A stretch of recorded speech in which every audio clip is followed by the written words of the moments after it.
Бүгүнкү биздин каарманыбыз Рыспек Акматбаев. Мечитте атылган ок же Рыспек Акматбаевдин өлүмү. Кыскача өмүр баяны. Рыспек Акматбаев 1960-жылы 6-июлда Ысык көлдүн Чолпон Ата шаарында төрөлгөн. Советтик армиянын катарында десанттык аскер бөлүгүндө кызмат өтөп келгенден кийин ал диний тарбия институтуна тапшырган. Аталган окуу жайды аяктаган соң ошол эле жерде бокс кафедрасында машыктыруучу болуп эмгектенип жүргөн. 1986-жылдын декабрында Алматыда өткөн казак жаштарынын улуттук өз алдынчылыгына умтулган митингине катышкандыгына байланыштуу КГБнын улутчул деген тизмесине илинет. Ал эми 1988-жылы рекетчилик менен алектенди деген айып тагылып камакка алынат. Ошондон тартып ага кылмышкер деген ат жабышат. Анын эркиндикке чыгышы Кыргызстандын эгемендик алган мезгилине төп келет. 90-жылдардын башында ал өз командасын топтоп, ошол учурдагы башка адамдар сыяктуу бизнес тармагын өздөштүрө баштайт. Иши ийгиликтүү жүрүп, 1995-1996 жылдары туулуп өскөн Чолпон Ата шаарына шаардын негиздөөчүсү болгон Чолпон Атанын эстелигин орноттурат. Ошол кездерде анын ийгиликтүү бизнесине мурдагы ажообуздун баласы көз арта баштаганы тууралуу жана Рыспектин ага моюн сунбай жатканы тууралуу имиштер айтыла баштайт. Көп өтпөй Рыспек кайрадан укук органдарынын карына калат. 2001-жылы уюшулган кылмыш тобун түздү деген күнөө тагылып, ага издөө жарыяланат жана 2001-2004 жылдардагы бир нече адам өлтүрүүлөргө да тиешеси бар деп айыпталат. 2004 жылдын 5 майындагы милициянын полковниги Чыныбек Алиевдин өлүмү да Рыспектин мойнуна илинет. Март окуясынан кийин бийлик алмашып, Акаевдик режим кулаганына байланыштуу Рыспек Акматбаев өз эрки менен башкы прокуратурага кайрылат. Ал эми 1 май райондук соту аны толугу менен актап чыгат. 9 апрелде Балыкчы округундагы депутаттык шайлоодо 80% добуш менен жеңишке жетишет. Бирок депутаттык мандатты ала элек жатып 10 май күнү мечиттен кечки намаздан чыгып келаткан жеринен кылмышкерлердин колунан каза табат. Рыспек Акматбаевдин өмүрүнө буга чейин дагы 2 ирет кол салуу уюштурулуп, бирок аман калган эле. 1996 каршылаштары аны гранатометтун жардамы менен жок кылууга аракет жасашса, 4 жыл илгери автомат менен аткылашкан, бирок ичер суусу бүтпөгөндүктөн мөндүрдөй жааган октун ичинен да аман чыккан болчу. Мындан 1 жыл мурун анын бүтүрүүчү класста окуган уулу белгисиз себептерден улам каза болгон. Анын денеси асынып турган жеринен табылган. Ал эми жарым жыл мурун бир тууган эниси депутат Тынычбек Акматбаев колониядагы иш сапарынын үстүндө кылмышкерлер тарабынан каза тапкан. Рыспек Акматбаев менен болгон акыркы маек орусчадан которулуп жана кыскартылып берилди. Сиз бир тууганыңыздын өлүмү болбогондо депутаттыкка барбайт белеңиз. Саясатчылардын баары инимди өлтүргөндөр бир жумада табылат деп сөз беришкен.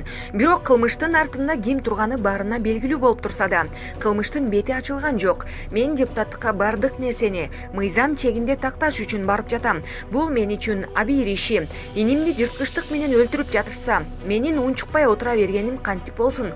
Мен мындайга чыдай алмак эмесмин. Депутаттар 15 жылдан бери эч нерсе жасабай эле, бирин-бири кушакташып, бири-бирине асылып эле отурушат. Мен депутат болуп калсам, алардын иштей башташ үчүн аракет кылам жана ага ишенем. Ал турсун, министрлер да иштей башташат.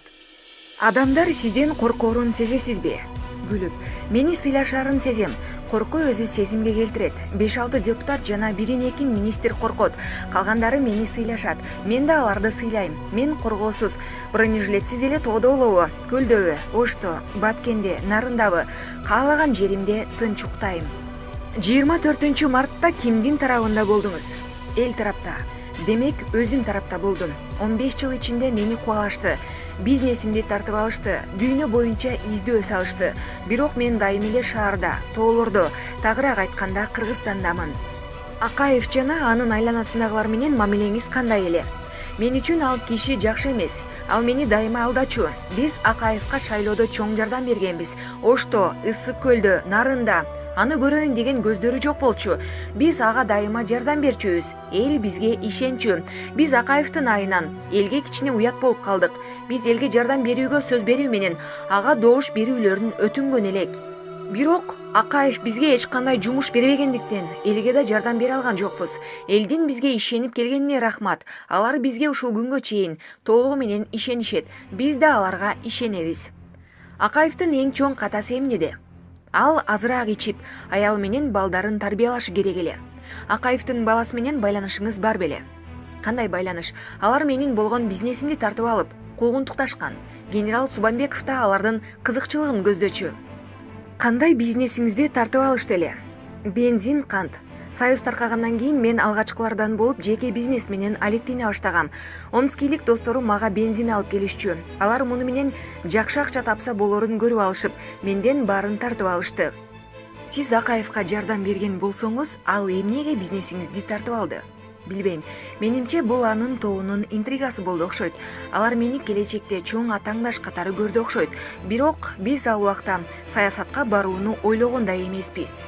Курманбек Бакиев менен мамилеңиз кандай? Кыргызстандын башка атуулдарында эле мамиледемин. Ал президенттиктин 1 жыл ичинде эмне жасады? Биз аны шайладык. Бирок ага иштегенге айланасындагы интригалар мүмкүндүк бербей жатат. Ал турсун, башкарманы шайлаганда деле ал колхозго бирдеме эгип, анын түшүмүн алыш үчүн ага убакыт беришет. Ага иштегенге убакыт бериш керек деп ойлойм. Сиз түндүк түштүк маселесин көрүп жатасызбы? Көпчүлүк эл жогорку кызматтардын көбүндө түштүктөн чыккандар болгондуктан бийликте тең салмаксыздык болуп жатат деп жатышат. Буга сиздин оюңуз кандай?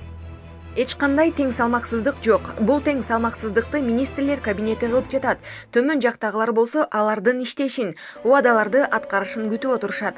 Бир дагы убада аткарыла элек. Мен түндүк түштүк маселесин байкай элекмин. Ар бир кызматка адистер келиш керек. Мисалы, усталыгын билиш керек. Чабан койду карышкыр жеп кетпеш үчүн, мал ачкадан кырылбаш үчүн кой кайтарганды билиш керек. Ошондой эле ар бир губернаторго иштеш үчүн убакыт бериш керек. Сиздин криминалдагы авторитетиңиз жөнүндө көп имиш кептер айтылып жүрөт. Сиздин такка отургузулбаган мыйзамдагы ууру экениңизди айтып жүрүшөт. Бул системаны абдан эле начар билебиз. Статусуңузду бизге түшүндүрүп бере аласызбы?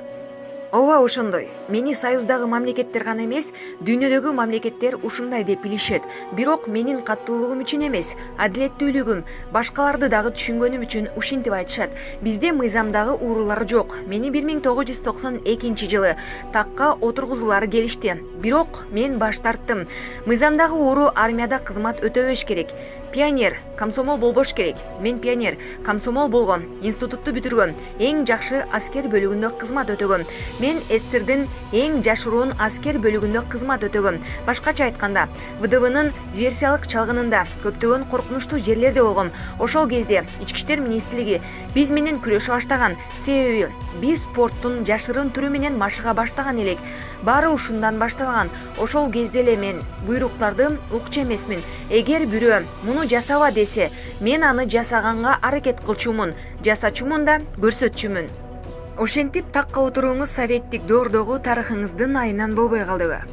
Анын айынан эле эмес, мага көбүнчө Азиз Батукаевди каршы коюшат.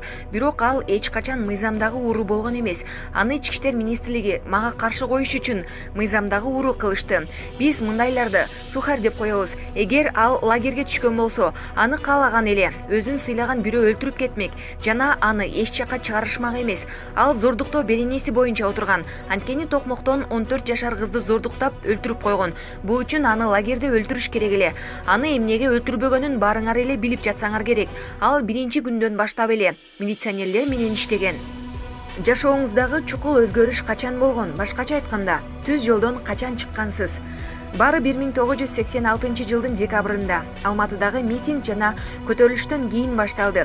Ушул окуядан кийин СССРдин атайын кызматы ушундай окуя болуп кетпесин деп Азербайжан, Кыргызстан, Өзбекстандын бардык аймактарында иштей баштады.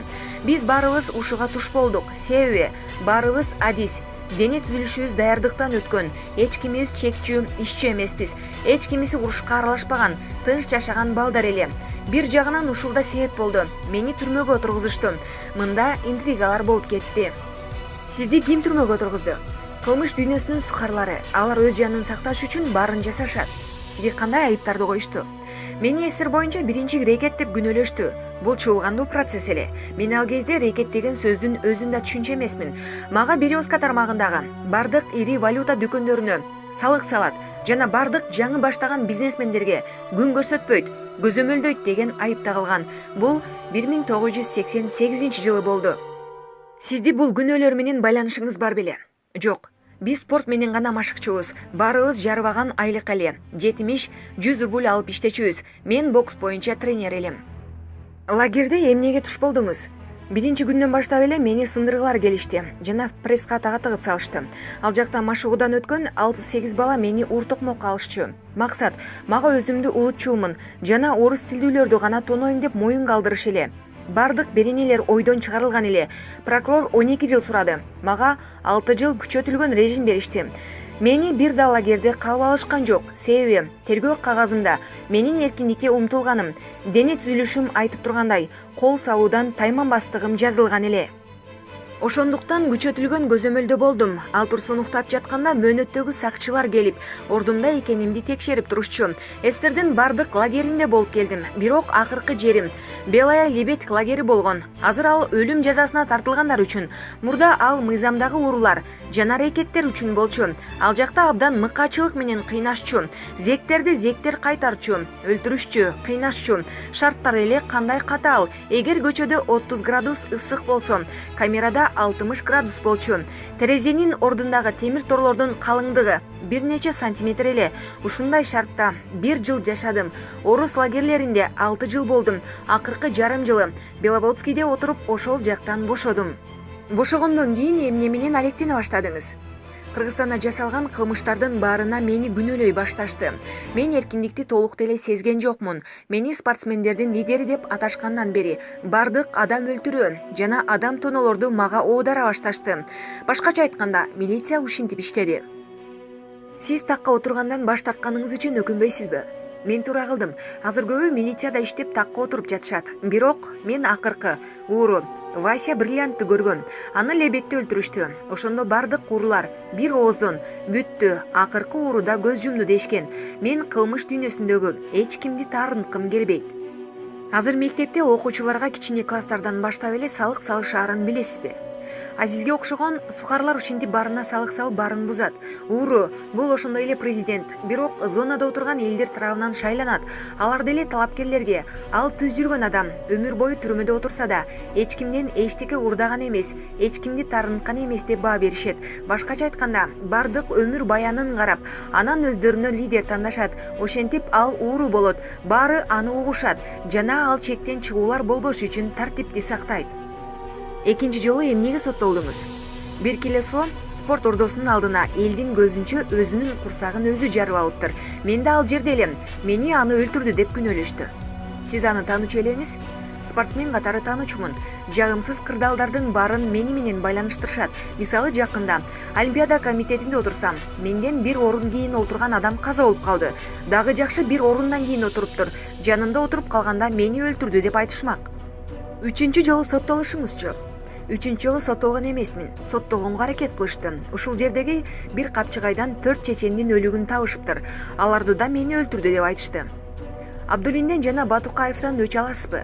Аны жакында көрөсүңөр. Бакиевди күчтүү президент деп ойлойсузбу? Ойлогонго да үлгүрө элекмин.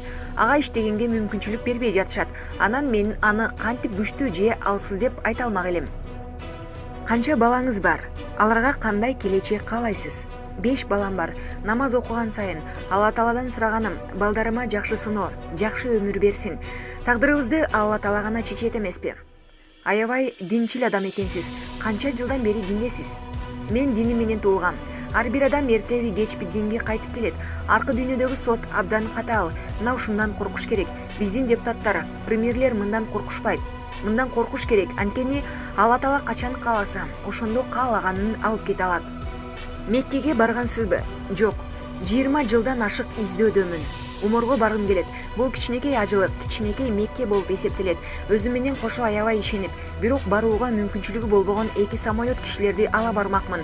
Алар менен кошо ажы болгум келет. Тарыхый адабияттарды көп окуйсузбу? Ооба, мен Эрталды Батырдын тукуму болом. Манастагы Кошойчуккан катаган орусунан болом. Ата-бабаларымдын баары жоокер батыр болушкан. Мен эмнеге болбошум керек? Тарыхый адабияттарды жана кинону жакшы көрөм. Менимче ал мезгилде калп жалганчылык азыраак болуп, эрдиктер көбүрөөк болгон. Анда адамдар бири-биринен эр жүрөктүүлүгү менен айырмалангысы келген. Азыр болсо, ким кул болсо, ошол айырмаланат. Акыреттик жашоого бар эле ишене бербейт да. Бул чоң ката. Биринчи кезекте акыреттик жашоону ойлош керек. Анткени ал жакта жашоо түбөлүктүү. Эгер аркы дүйнө жөнүндө ойлобосок, бул дүйнөдө эчтекеге жете албайбыз. Күнөө кылган адамды эмне күтөт? Баары Алла Тааланын эркинде. Алла Таала абдан кечиримдүү.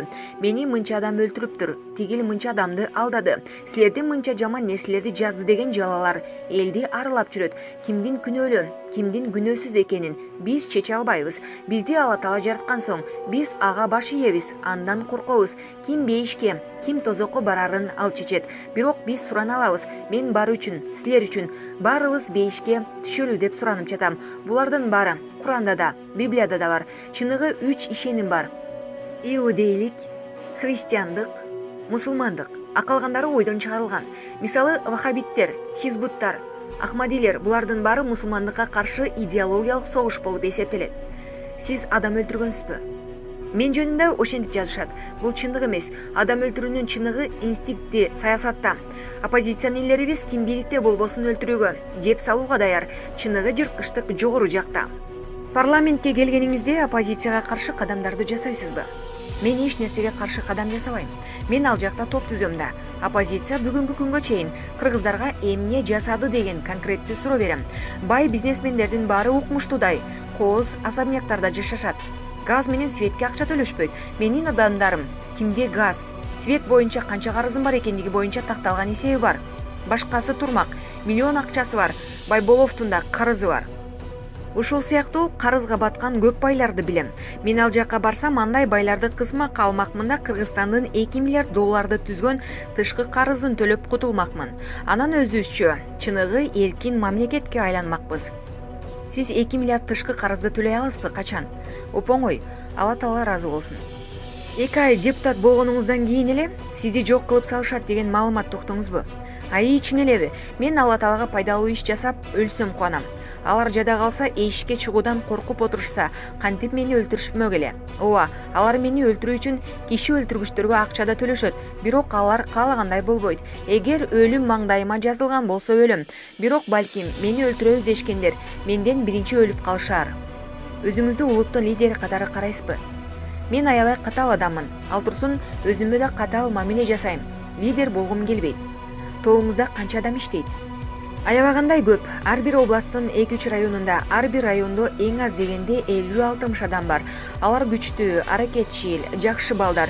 Районду багышат, жерлерди спорт зал, мечит курууга жардамдашат. Алар жаштардын ичкилик ичпөөсүнө, карларга жардам беришине көз салышат. Муну эмне максат менен жасап жатасыз? Биздин максатыбыз бирөө эле. Улутуна карабай ар бир жашоочу аркы дүйнөгө бейишке барышы үчүн бактылуу болсун. Биз үчүн Алла Тааланын бардык буйругун аткарыш керек, ичпеш керек, чекпеш керек. Мүмкүнчүлүккө карап биз да жардам берүүдөбүз. Бул жакшы нерсе. Үй бүлөң ден соолукта болот, аялың бактылуу болот. Үйүмдө спирттик эч нерсе жок. Үй бүлөбүздө эч качан уруш талаш болбойт. Спорт биздин келечегибиз. Биздин солдаттарга карасаңар, ал турсун. Улуттук гвардиядагы солдаттарды шапке менен урсаң кулап түшөт. Бизге ушундай солдат керекпи? Дагы жакшы кошуналарыбыз ынтымактуу, душман жок. Проблемабыз эмнеде? Бийликте коркоктор отурушат. Алар Кытайдан абдан корккондуктан үзөңгү куушту сатып жиберишти. Өзбектерден корккондуктан нефтибизди берип коюшту. Бул жашоодо коркпош керек. Аркы жашоодон коркуш керек.